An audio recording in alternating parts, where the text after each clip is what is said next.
Asalaamu calaykum, soo dhawaada akhyaarta. Kusoo dhawaada course-keeni Comprehensive Guide to Advancing as a Graphic Designer.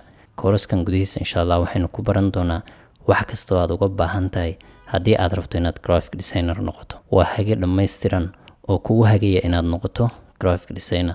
Sidoo kale wuxuu caawin doonaa ardayda hore graphic design-ka u baratay laakiinse ay weli ku adag yihiin asaasiyaadka iyo siyiriyada graphic design-ka, kuwaas oo muhiim u ah qofka graphic designer-ka ah. Haddii uu ka boodo aanu baranna waxaa ku adkaanaysa inuu noqdo professional graphic designer. Course-kan waxaan idin dhigi doonaa anigoo ah Haydar Jaamac oo ah brand identity designer iyo graphic design coach. Waxaana kusoo dhex jiray majaalkan graphic design-ka in ka badan 7 sano. Course-kan gudihiisana waxaan idinku soo koobay wax kastoo aan islahaa qofka graphic design-ka noqonaya wuu u baahan yahay. Marka ka faa'iidaysi wacan. Course-kan waxa uu ka koobnaan doonaa insha Allah 7 qaybood markii lagu daro introduction-ka. Qaybta koowaad waxay noqon doontaa design theory iyo foundation. Oo waxaynu ku baran doonaa siyiriyada iyo asaasiyaadka uu u baahan yahay qofka graphic designer-ka noqonaya. Qaybta labaad waxay noqon doontaa essential graphic designer tool iyo software-rada uu u baahan yahay qofku inuu isticmaalo. Ayaynu insha Allah qaybta labaad ku eegi doonaa. Qaybta saddexaad waxaynu ku ogaan doonaa insha Allah inaad abuuri karto project iyo baahi loo qabo kadibna aad suuqa geyn karto.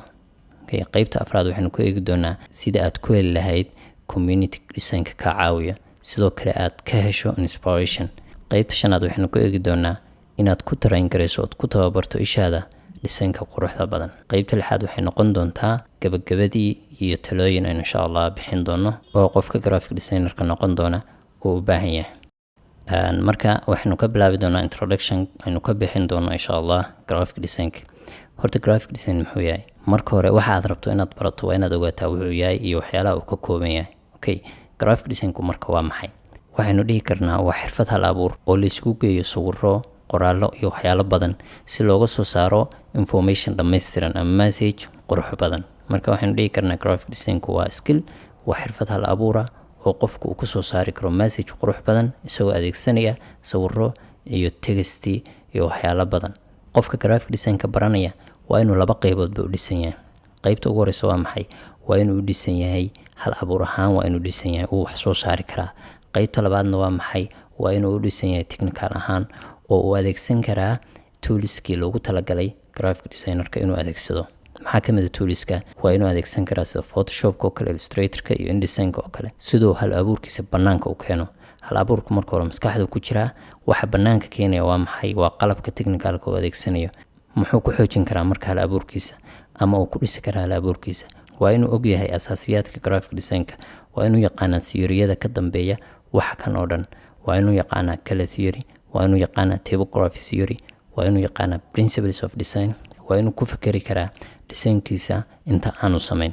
Marka waxyaalahaas oo dhan marka ugu horeysa waa inuu iska dhisaa inta aanu Photoshop iyo ilaahay dukuran qaybta technical-ka aanu gelin. Course-kan gudihiisana insha Allah waxaan kugu bari doonaa wax kasta aad uga baahan tahay asaasiyaadka graphic design-ka.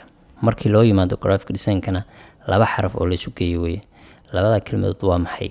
Waa graphic iyo design. Graphic waa waxaynu arkayno sida shapes-ka, ilaahay dukuran yahay text-ga, laymanka, waxyaalahaas oo dhan, sawirrada, waxaynu arkayno weeye graphic.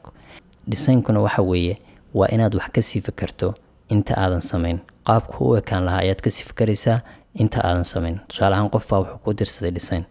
Maskaxdaada already way ka sii fikiraysaa design-kan qaabku noqon lahaa iyo hadhow markii la printer gareeyo ama la soo saaro qaabkii uu u soo bixi lahaa. Marka already waxaan dhihi karnaa waa problem solving aan maskaxdaada ka samaynaysid.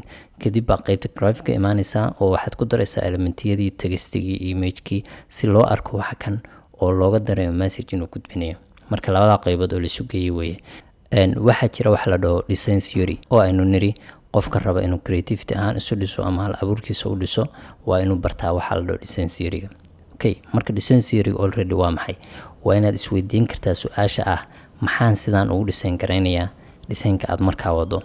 Hadday ahaan lahayd color-ka aad adeegsanayso, hadday ahaan lahayd text-ga aad adeegsanayso, sawirrada aad adeegsanayso, maxay sidaan u yihiin? Tusaale ahaan color baad isticmaalaysaa.